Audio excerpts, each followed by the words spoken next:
Welcome back, guys. Thank you so much for joining me at the podcast. My name is Adam.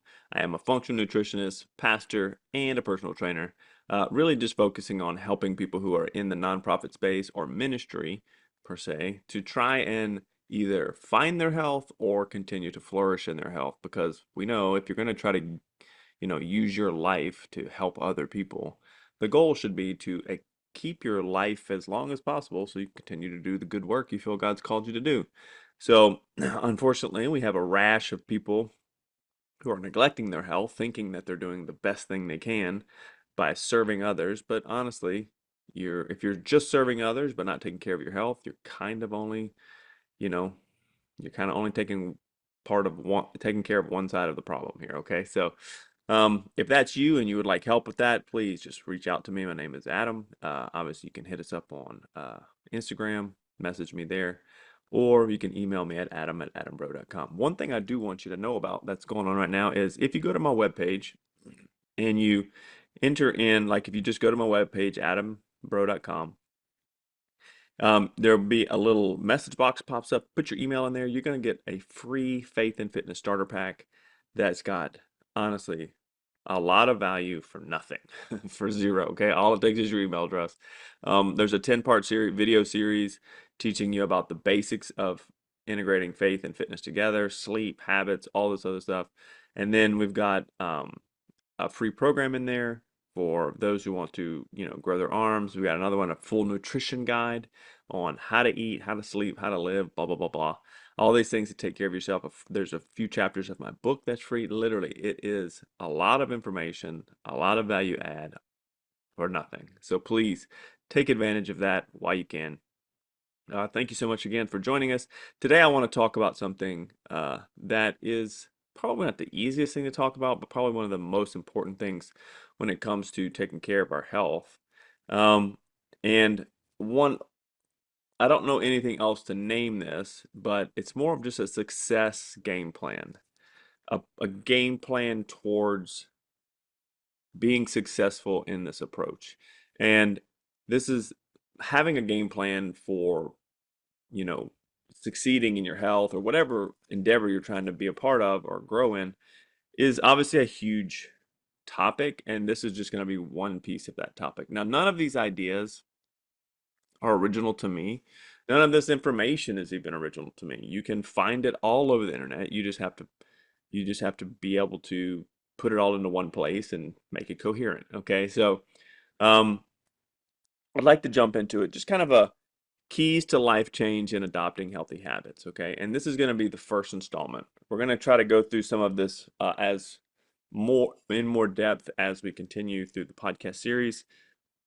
So this will be the first installment. So one of the things that sticks out to me is as a coach, I realize that many people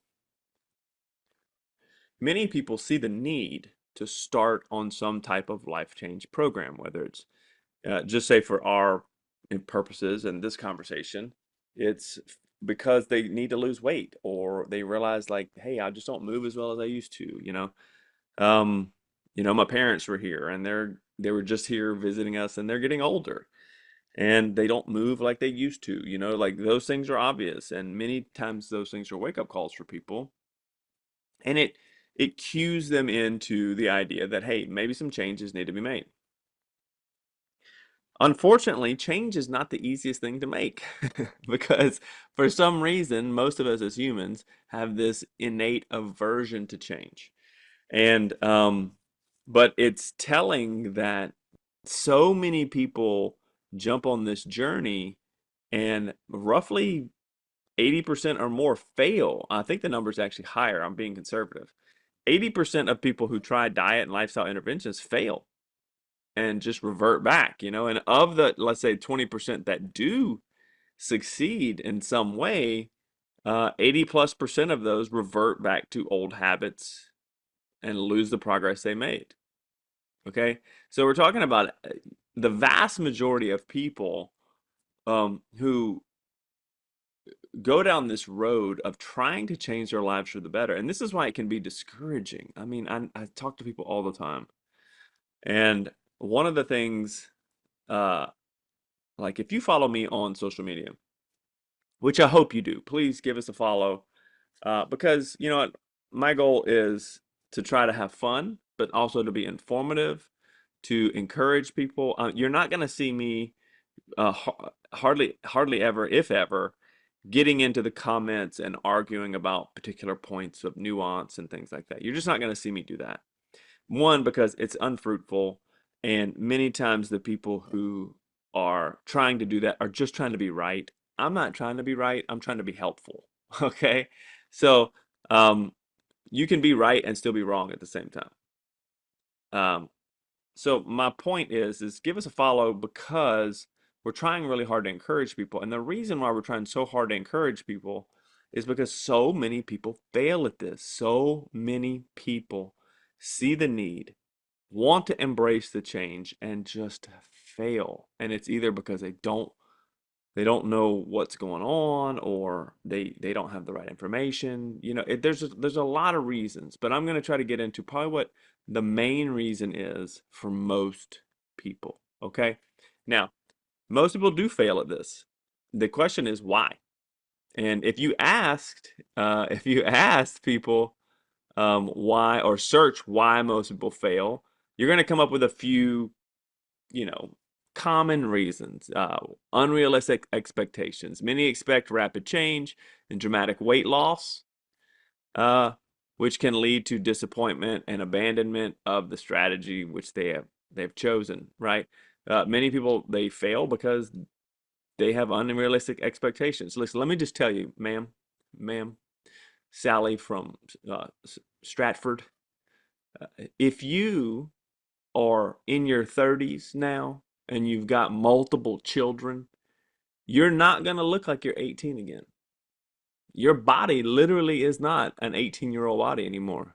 Your hips are not even the same hips, okay? So unrealistic expectations. A number of people who have come to me and they're like, I want to weigh this because that's what I weighed in college. You mean when you, or in high school? You mean when you didn't have a job, when you didn't have a mortgage, when you didn't have kids? You know what I mean? Like unrealistic, all right? So many people fail because of unrealistic expectations. They're too restrict too restrictive, or too much deprivation in the approach is another one. Strategies that are overly restrictive, that eliminate maybe entire food groups for some people, or require huge change at the start, lead to a backlash in behavior many times. Because if you're just too drastic up front, there's an issue there. Okay, lack of sustainability. This goes towards restrictiveness as well. If you choose something that is unsustainable for the long haul, then yeah, you're going to end up failing. Because remember, you're not trying to lose weight. Like this is one thing, you lose weight, but then you have to maintain the weight. Most people have a plan for losing it. Almost no one has a plan for maintaining the loss. Okay, so sustainability speaks to both of those. If you have a sustainable approach, then you can lose weight or whatever the change may be uh, consistently over time, maybe conservatively, slower than maybe you would like. But if it's slow enough and sustainable enough, then you can also keep it off. All right. Another reason is a misunderstanding. Many people, look, the number of people who message me and say, I know what to do. I just can't get this or this to work.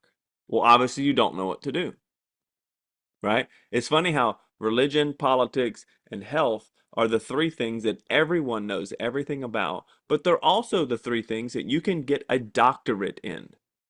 Okay, so obviously there's more to know about this than you could learn on Instagram. Okay, so just because you consume a lot of information doesn't mean you understand all of it and how it interplays together. I've been doing this a long time, and I'll be honest with you, I'm still learning. I'm still realizing how much I don't know, and it can be overwhelming. So the misunderstanding piece is a big one because many assume they understand a very complicated system with little to no training or experience in that system. And this is called the Dunning-Kruger effect. If you want to know what the Dunning-Kruger effect is, it's every 13-year-old you've ever met. Okay? They have this much experience in life, but yet they know everything. Okay? They're an expert, but they have no practical experience on how that actually works, okay? So you're just like, just wait. Okay, sure. You know everything. Just wait. And then, of course, life punches them right in the face, and they're like, "Yeah, I don't know what's going on." Exactly. You weren't an expert, okay? So many people fail at these life changes because they assume they know. Remember, if you can get a doctorate degree in this, there's more information than you're picking up on the internet. Okay. So another one is misunderstanding or underestimating the emotional side of life change. Uh, Most fail to recognize and deal with the emotions that lay under the need for change to begin with. Okay. So there is this whole emotional side of things. Like to speak specifically about dieting and weight loss, there's a host of emotional reasons why we get out of shape. There's a host of emotional reasons why we fail to take care of ourselves for years and years at a time. Okay? And if you're not prepared to deal with those things, when you start making changes, those things, just little heads are going to pop up and be like, "Do you remember this insecurity?" or whatever. So all of that comes into play. It's real easy to work out for an hour a day.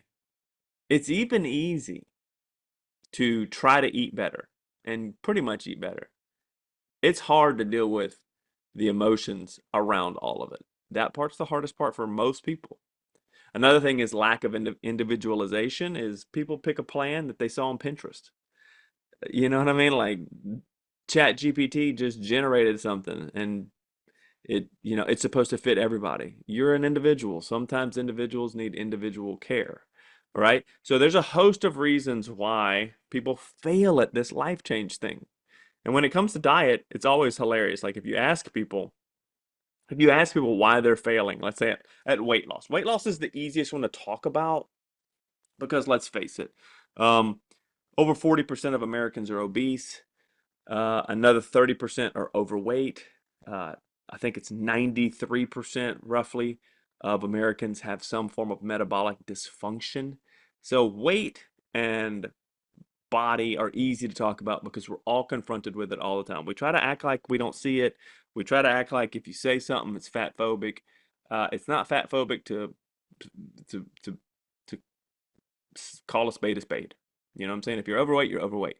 That doesn't mean you have less value as a person, but acting like it's not there is ridiculous. Okay. So, but many people, if you asked, "Hey, well, why did this diet not work for you? Or why didn't that work?" And this is what you end up hearing. As a coach, I hear it all the time. Well, it's the carbs. I can't eat the carbs. The carbs made me fat. It's my genetics. My genetics did it, man. If I'd have just picked my parents better, my genetics. I got fat genetics. Another one is, oh, my job. My job's an issue, man. Hey, they don't give me room to work out. It's my metabolism. I think it's broken. That's always a good one. I broke my metabolism from years of dieting. I broke it. Really hard to break something like your metabolism, honestly. Especially since it's a chemical, it's a chemical system, not a mechanical system, so to speak. Um, the other one is I'm just old now, and this is just the way it is. So this kind of resignation in failure. Another one is it's a menopause or my hormones, which could be part of it. My favorite is adrenal fatigue, which is never been proven by any science ever. Adrenal fatigue, uh, from what I know people have been diagnosed with it, but just because a person said you were diagnosed with it doesn't mean you actually had it. Because I don't think we've ever found a study that proved this was a thing. So just FYI. So now the big thing is any one of these could be a part of the issue. Um, like your metabolism could be part of it. You could have a very efficient metabolism. You could have a very inefficient metabolism. If you have a very efficient metabolism, that means you will gain weight easily. Your body will do a lot with what you give it. So you have a very efficient metabolism. This is just another way to think about it, okay? People who the guy who can eat, anything he wants and drink beer all day and not gain a pound, very inefficient metabolism. He's not storing much of that. He's, probably not even building a ton of muscle. So a lot of that is just being wasted, in some sense. The guy who, walks by one donut and gains 8 pounds, there's a real strong sense that his body's very efficient with what he gets. So that's just one way to think about it. Another thing is like adrenal fatigue or your job or the carbs or anything else. Those things can possibly play a role, or hormones, menopause. Yeah, of course. Like if your testosterone is low, it's low. It's harder to build muscle mass. It's harder to find motivation. It's harder to find the energy to move forward. You're more emotionally uh, unstable in a sense. Not unstable like you're going crazy, but you're just more emotionally um, like thin-skinned. Things just are harder when your testosterone is where it needs to be. Then you feel a lot more resilient. So there's a lot that can play, but there's a big obvious common denominator in the room that we all prefer to ignore. We prefer to ignore this because it's difficult. All right, and the common denominator is you. you know it's me. It's us as a person. The the the person who has tried every diet and says they don't work is forgetting to blame themselves, right? Oh, no diets work for me. Well, you've tried all those diets and none of those diets work. So maybe you are the problem, because keto works for a lot of people. Veganism can work for a lot of people. Balanced macro tracking works for a lot of people. I've helped hundreds of people just track their calories and eat a balanced diet. There was no keto, there was no carnivore, there was no vegan. It was just eating food, right? Helped hundreds of people that way. So if you've tried lots of things and you've failed them, then you are the common denominator. And that's what we have to deal with. Not that, and I'm not saying this, but not that you're a failure, but it's us. We have to deal with us. Okay? So if we want to make these changes, if these changes are better for us, our families in the long run, our purpose in life, then we have to start at the source. Okay? So bear with me here. Carl Jung, the renowned psychotherapist or psychologist, I can't remember which one it was, but he said, people will do anything, no matter how absurd, in order to avoid facing their own soul. Right? Like that hits home for me. It's because I was just on a podcast with another guy, great guy. He's got a podcast called the Balance Man Podcast. His name's Ernie. And he asked me what my largest failure in life was. And I was like, wow, nobody's ever asked me that. And I don't think I have one particular like total screw up in life, like where you just made a mistake and it was irreparably changed your life, like, cheating on your wife or anything. I've never done anything like that. Like, I've been saved since I was like 16. And I've done stupid things, but I've never done anything to ruin my life. Thank God. But I told him the one thing that I regret most is not dealing with myself sooner, not digging in here first, like sooner. I wasted probably 10 years of my marriage blaming everybody else and not looking at myself, blaming my circumstances, blaming my boss, blaming this, blaming that, blaming everybody else except me. I'm the one with the problem. Maybe I am the problem, right? So that was my big thing. And I think many people, we do this. We just refuse to look at ourselves. So there's an analogy I want to use, and this analogy isn't original to me, so, and it's been around for years. But let's just think about this. If I'm the issue, so let's use a little bit of an analogy here. Let's say the room in my house is 58 degrees. Okay, 58 degrees. And I want it to be 72 degrees. So there's obviously a need for change. I'm uncomfortable at this temperature. I want to be this temperature. I'm uncomfortable in this situation. I need it to change. I want this other situation. Okay, perfect. Very common. No big deal. So we do what most people do is we start to physically try to change the situation. Like If it's 58 and I need it to be warmer, well, maybe I can find some matches and light a fire. Maybe I can rub some sticks together. Maybe I can somehow work to create the change I want and get the temperature or situation to be where I want it to be. Okay, so let's just say I just diligently work at this and it starts to happen. I light a fire, the fire starts to warm up. I've done all the work, I rub the sticks together. All right, I'm sweating, I got calluses on my hands, I got blisters. Temperature starts to rise 58, 59, 60, 61, 62. And it's like, oh yeah, baby, this is working. Finally, it's working. Okay. And then the air conditioner kicks on and it's set to 58 degrees and the temperature starts to drop again. Okay, so we have this automatic setting. Something is set to be at that degree. Okay, so the issue is not what temperature it is right now. The issue is, where's the thermostat set? Where is it set? Because that controls, where's the thermostat? It controls the environment. It controls the status quo, where things level out. It controls the up and down temperature here. Okay? It controls the rate of change and if there is change. And if the thermostat is working well, the change doesn't deviate too much. Okay? It might go a degree or two here or there, but it forces it back. Okay? It's summer here in Tennessee, so my AC's running all day, right? That thermostat is working. And no matter how hot it gets outside, it's going to keep fighting to get to the setting at which it's locked into. Okay? So this is the point. You can have the perfect plan, the perfect diet, the perfect approach, the perfect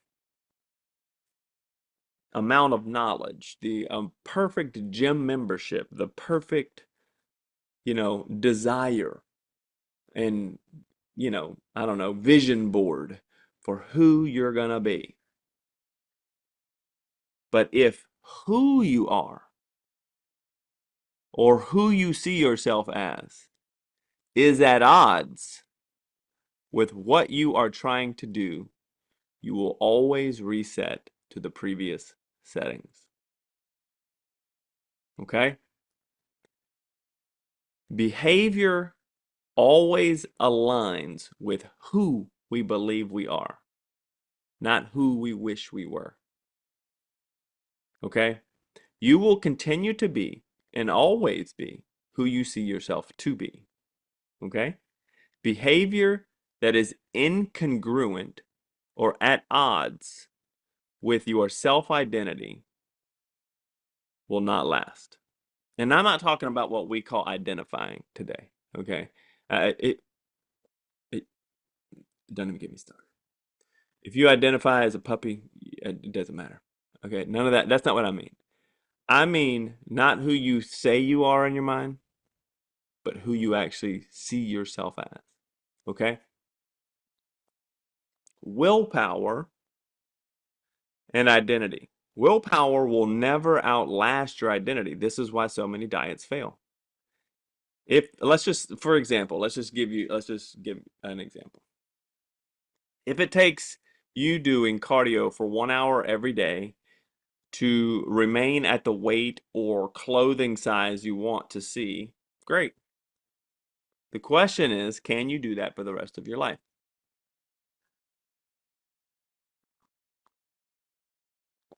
Obviously, the answer is no, because how you see yourself dictates how you eat, sleep, drink, etc. All the things that also affect your weight, size, and health markers. So, in this example, we have a sustainability issue. Willpower will fall. You will not be able to do an hour of cardio. Your willpower will fall, and you will revert back to who you are, who you see yourself as. Okay? So we need something other than willpower.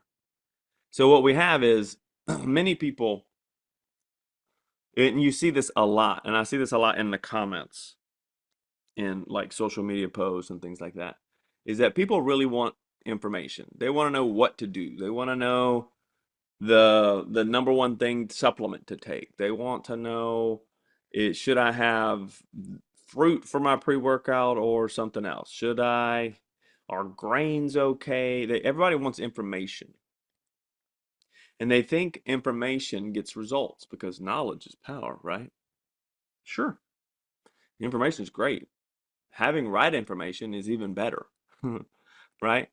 But getting that to equal results is not a direct leap, not a direct connection. The issue is you're the one enacting the information.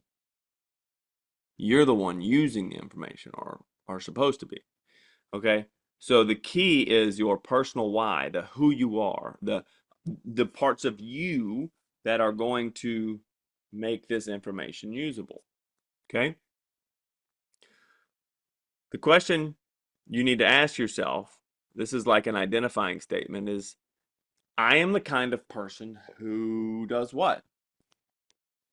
Are you so if you want to become somebody other than you are right now, like let's say I'm the kind of person who walks the stairs instead of takes the elevator. I'm the kind of person who loves to read rather than scroll. I'm the kind of person who, does my devotions in the morning rather than just jumps right into work. Like we have to start creating identifying statements of affirmation if we're going to change our identity. Okay. So examples are like, I'm the kind of person who sleeps 8 hours. I'm the kind of person who chooses health over convenience. I'm the kind of person who honors God with their body. We use this at every chance we have to choose, right?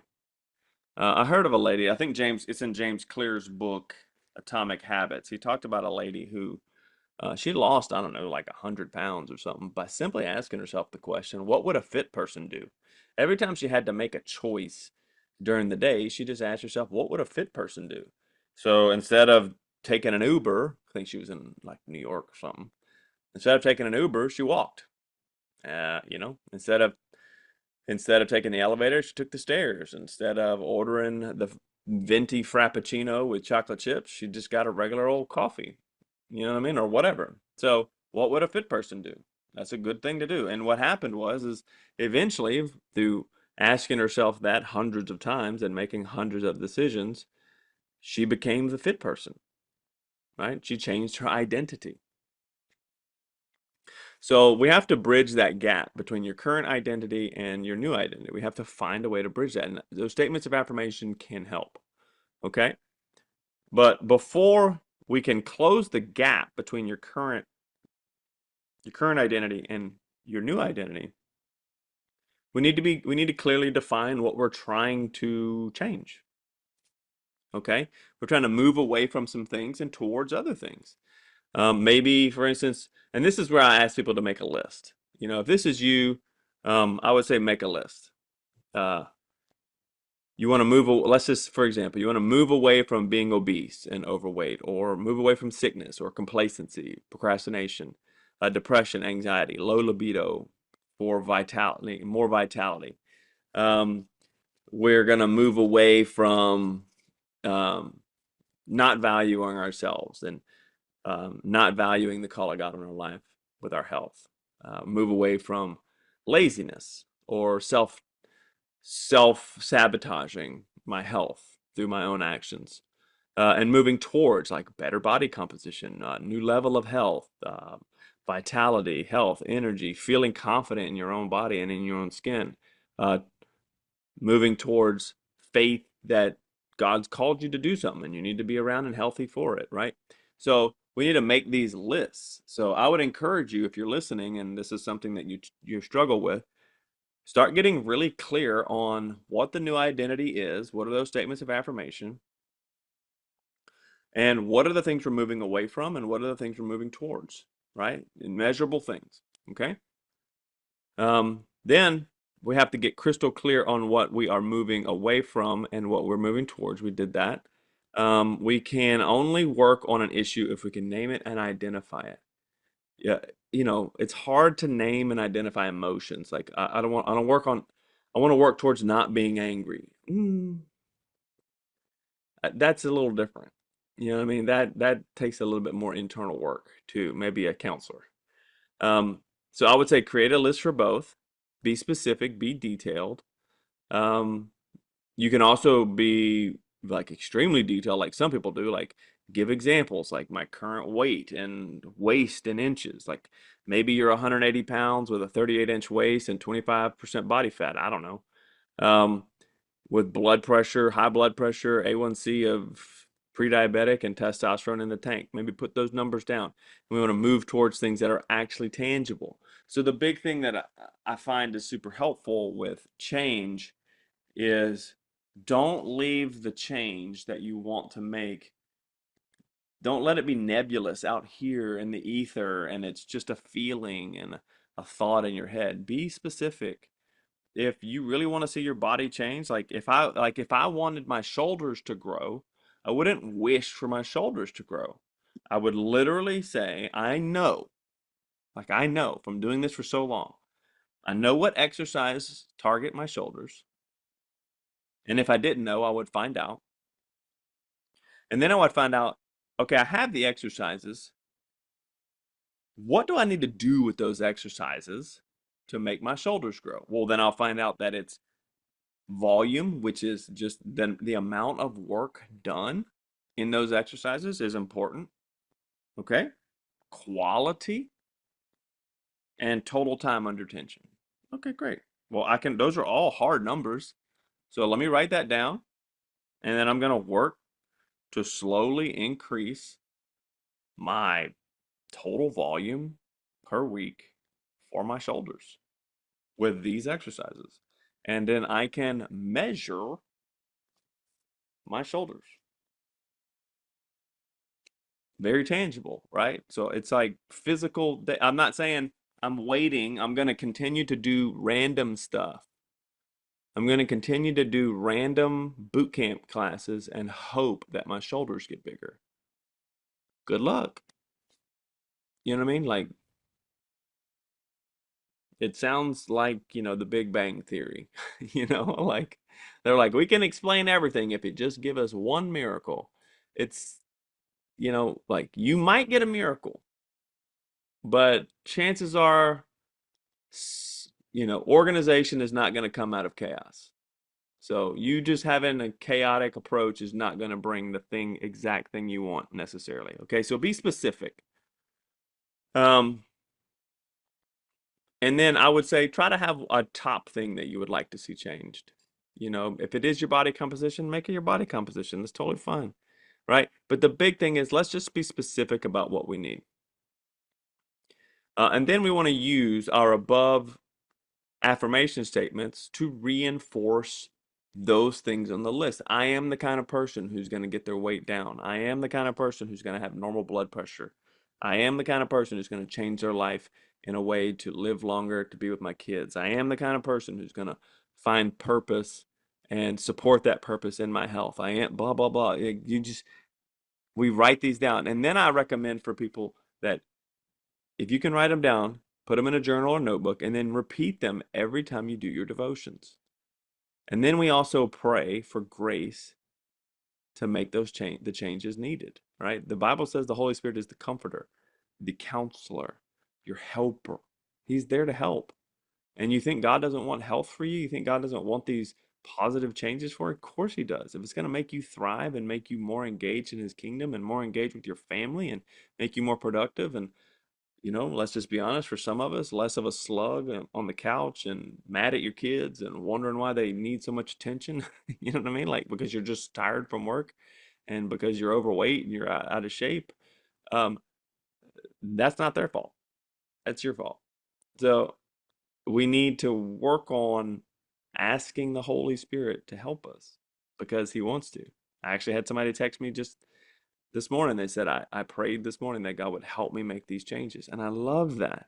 I actually talked to a new friend at the gym, and he's a teacher at a local church here. And he's like, how do you help people connect fitness with Bible and faith? And I'm like, it's identity.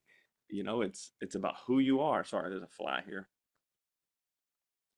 It's about identity. It's about who you see yourself as. Are you a child of God? Are you here with a purpose, or are you not? So we need to connect those things, and we do that in our devotion time. So you can have a why statement. This is for when you want to revert back to your old self. Okay, you start making changes, and you're gonna have those bumps where things want to turn around, and you're gonna want to go back and just, bathe in cookies or whatever it is. You need a why statement. I am making this change for my kids. My kids are more important than me eating that. My kids are more important than me drinking that, or whatever it is. Okay? You need a why. And then there's you know, I encourage people to have more, thoughts about the the pluses and minuses of making these changes. What are the pluses? I'm going to feel great. I'm going to be inspired, stronger, purpose, blah, blah, blah. And then if I don't make these changes, what are the consequences? You need to know those things. You need to balance those things in your head, because I'm going to tell you right now, like if you're a pastor and you're listening to this, or, let's just say you're a dad. And let me just say this. If you're a pastor and you are spending all your time building your church and not taking care of your body, you are literally building something with all your might for someone else to take care of early, because you're going to die early. And some people will say, well, God knows my time. And yet that's true. But you know what? I heard a guy say just recently, everybody's got an expiration date, just like a carton of milk. You got an expiration date, right? And yeah, it's going to go bad on that date. But if you leave it out and don't refrigerate it, it's going to go bad faster. It's going to go bad early. It's going to go bad before the expiration date, because you didn't handle it properly. Let's just be clear. So, what are the consequences of not making these changes? Well, you're spending all your time building this church for somebody else to take care of. You're spending all this time making all this money to provide for your family so that they can be around you when you're sick early, right? So we have to weigh out the consequences of the choices we're making. So I'm not trying to be overly heavy or anything like that, but we do need to be honest with what's going to happen and prepare for those things, right? So let me just encourage you. Start investing in your health now, making these changes, being honest with the pluses and minuses of if you change or if you don't change, and then start embracing what it actually takes to deal with who you are. Who you are, okay? So, who would you be? What would you do? What would you feel if you already had these changes, right? Who would you be? And I would imagine you would feel empowered, you'd feel stronger, but I imagine that you would just feel more comfortable with yourself, and you would feel more comfortable with God's purpose in your life. So, in the next talk, I want to talk about kind of bridging that gap a little bit more, making some of those changes. Like we want to talk about the 4% rule, things like that. But for now, at the end of this talk, the end of this podcast, I want to encourage you to take stock of who you are, take stock of the changes you feel like you need to make in life, and realize that it's not the carbs, it's not your job, it's not these things. It could be partly those things, but honestly, usually it's us. Okay? And you can be the problem, but you can also be the solution. You can be the solution to your own problem, especially with God's help, especially with the Holy Spirit's guidance. You can do anything that God needs you to do in order to prolong your effective years on earth. So, like I said in another podcast, it's according to your faith, let it be done unto you. If you have the faith for this to happen, you'll make the changes. You'll do the deal. You'll make the list of the things I'm moving away from for the things I'm moving towards. You'll write the affirmation statements and you'll put them in your devotions and you'll pray and ask God to help you with these things, right? But if none of this is important to you, then just continue to do what you're doing. But I just want to tell you, God has a purpose and a plan for your life. He spent a lot of time thinking about you and developing you in your mother's womb. And I would say the least we can do is to try to invest in that purpose through our own actions, through our own responsibility, and our own dedication to being around for as long as possible so I can do what God's asked me to do. All right. So hopefully this is encouraging. I hope it didn't punch too many people in the gut too easy. But I just, I I I don't like seeing people suffer for silly reasons. I don't like seeing God's work go unfinished in someone's life because they just couldn't control how they eat, because they just couldn't go to bed on time. Like, if we really think about it, it's kind of silly that we would sacrifice certain things that are so important for things that are just not important, like staying up and watching Netflix. You know what I mean? Like, or scrolling on Instagram in the middle of the night because I'm honestly, I'm not comfortable being alone with myself, right? So, you are important. Your purpose in life is needed. Your family needs you. Your church needs you. We love you, and we hope that we can help you in some way. Hopefully, this has encouraged you to move forward and start to deal with yourself, deal with your identity, and I promise you all the other things are going to change. All right. So, again, follow us on Instagram. We would love to see you. Leave a comment, like, share. If this podcast is helpful in any way, please share it with somebody. Send it to friends. Send it to loved ones. Um, we appreciate you. Check out our website. Sign up for the free Faith and Fitness starter pack. Again, it's all free. It's going to add a lot of value to you. And you know what? You can share it with other people. I don't care. It's free. All right. So we love you. We're thankful for you. Have a great day. Hey there, guys. I want to take a quick second to highlight a partner that we've been working with lately, Upgraded Formulas. You can see them at upgradedformulas.com. I have personally been taking their upgraded T formula to support natural testosterone production. I've noticed it after a few months. I've noticed I've had a bit more mental clarity. My rest is a little better, and I'm recovering a bit better from my workouts, which was actually surprising. So I'm able to exercise just a bit more. I love to exercise, so that's a bonus for me. Women can also take this because healthy testosterone levels in women help with fat loss, mental clarity, muscle gain, things like that. And also, the estrogen and testosterone go together hand in hand. If you support one, the other does pretty well as well. So definitely check them out. Also, they do something really great. I want to highlight a hair mineral analysis where you send them a little chunk of your hair and they will let you know if you're deficient in anything or if you have too much of something like heavy metals in your system. So what this does is this is a great thing to help give you data on your health so that you can make decisions. None of this is a miracle cure. All of it is just information to help you make better decisions around your health and supplementation. All right, so really check them out. They're doing some really great quality. They're seeing some huge results, and I believe they're going to have some clinical studies coming out pretty soon. So check them out, upgradedformulas.com. Use the code ADAM10 to get a 10% discount today.